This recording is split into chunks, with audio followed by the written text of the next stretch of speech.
Hi guys, it's Laurel here. Welcome back to Living at Sulky House. So we're snowed in, sort of. We did our plowing this morning and our shoveling, and overnight we got about a little over a foot of snow here in New Hampshire. And as I'm looking out right now, I can see that it is still snowing. I'm not sure how much accumulation we're going to get, but I know that my place of business where I work is closed today. So it is a good day to hunker down and actually make some bread and also create another video. And I thought, what should I do? What kind of video should I do? And it came to me that maybe I would give you a little bit of a tour of the pantry. And I know in my first video that I ever did for this channel, excuse me while I itch my nose, I did a brief overview of the entire house, and that did include the pantry. And I love this pantry. The pantry really sold me, and the reason why the pantry sold me was because it is an extra room in the house that actually had all the shelving there. It's set up to be a pantry, and all I had to do was just move my things in there. Now, like everything else at Sulky House here, everything is in flux. Things need to be painted, walls and things need still to be repaired. February is officially our year. We actually closed on this house last year, February 14th. So we've been pecking away at it, some major projects, some minor, but sometimes you just want to kind of kick back a little bit, take a little bit of a break. And while the color of the pantry might not be exactly what I would want, or the kind of 90s hearts border, and I'll show you more closely, not my particular style, and I tried to peel it off, and it was so difficult to peel this thing off that I'm just going to keep it for a while. But I thought I'd show you what I have in here. Now, also, as a person who is an artist, I love to paint. I do paint. I make a bit of a living painting, but I have another profession that I do. But I'm also a bit of a purist. So while I do have some of the modern tools that we use, say for cooking or baking, of course, like a food processor and an immerser, I love my immerser, things like that, there are other things that I use that have stood the test of time. They are actual antiques. And I wanted to show you some of those things. And the reason why I love them so much is because they are tried and true pieces. They age well. They're made out of wonderful materials, so they don't break on you. They're not plastic. They're made from natural materials. And to me, they're like works of art or sculpture in themselves, depending on what it is. So let's take a look in the pantry and come have a little bit of a tour with me. So before we have that tour, I'm going to mix up the bread, and I'm going to show you just the two utensils that I use. It's a metal bowl and an antique paddle that I picked up in Kansas when I lived out in the Midwest. And so I'm going to go ahead and add this warm water to my bread mixture, which is such an easy recipe, guys, I'll tell you. And I'll leave what the recipe consists of in the notes. But this is using this paddle instead of a KitchenAid, say, or whatever kind of stand mixer with a paddle. Yeah, I guess that would be easier, and I'm going to put that in quotes. But honestly, I'm giving my arms a nice little workout here, my little wrists here, and it's doing the same exact thing as a paddle mixer, electric, and I'm just getting exactly what I need just out of this, because it's used for just this kind of situation. So here we are. I'm going to mix it up, and then I'm going to set it out for about an hour, someplace warm, to rise. Okay, so I just covered the bread dough with a towel. And my favorite place in this cold house to keep it in a nice warm spot to rise for an hour is right here on top of our pellet stove.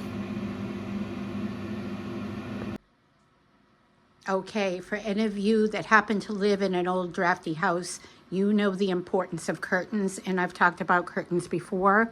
This is not insulated in here very well anyway, so I keep a curtain that goes across, all the way across, when I'm not using it, just to keep the draft out and the heat in the main parts of the house. And I just actually tuck it into this little space between the cabinet and the wall. So let's just come in. And of course I have my little arty-farty kind of decor, and we're built right into a hill, so it's very private here. Let's see what the temp is right now. Well, it looks like it's almost 10 degrees. Lucky us. And yep, I still have my little collectibles here, these little tin things, and this little shelf that holds absolutely nothing except for a couple of little tchotchke things. So I've got a mix. Oh, and here is my my lovely border, and as you can see, it's not horrible, but it's dated. It's definitely something that somebody did probably back, I don't know, 25, 30 years ago.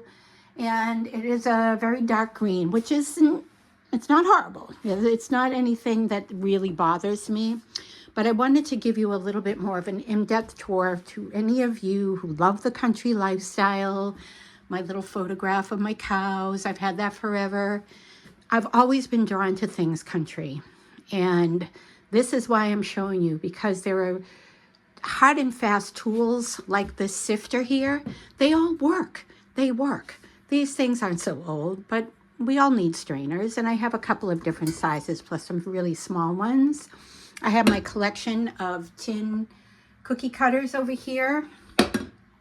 And yes, and I have a couple of beaters, egg beaters, and do I use those? Yeah, once in a while I actually do, just for the fun of it.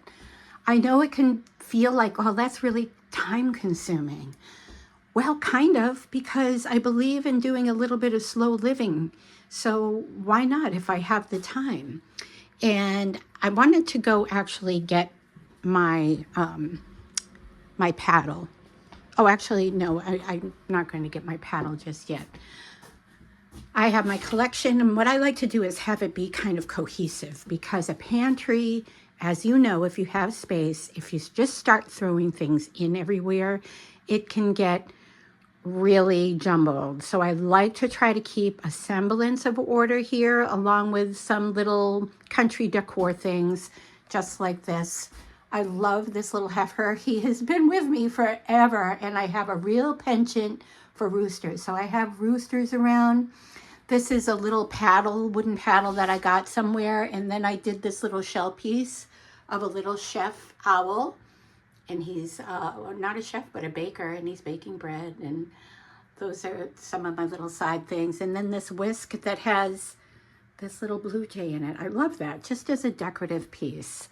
But I'll have my little collection here of dishware, or not dishware, but pitchers, and just little cups. I use these all the time. These are new, but this is old. This is old. These are old. You know, my plates. And then, of course, you know, some of my teacups that I absolutely love. I didn't get these too long ago. And then a collection of bowls. Some little tchotchke pieces here. I just love this little couple. I've had them forever.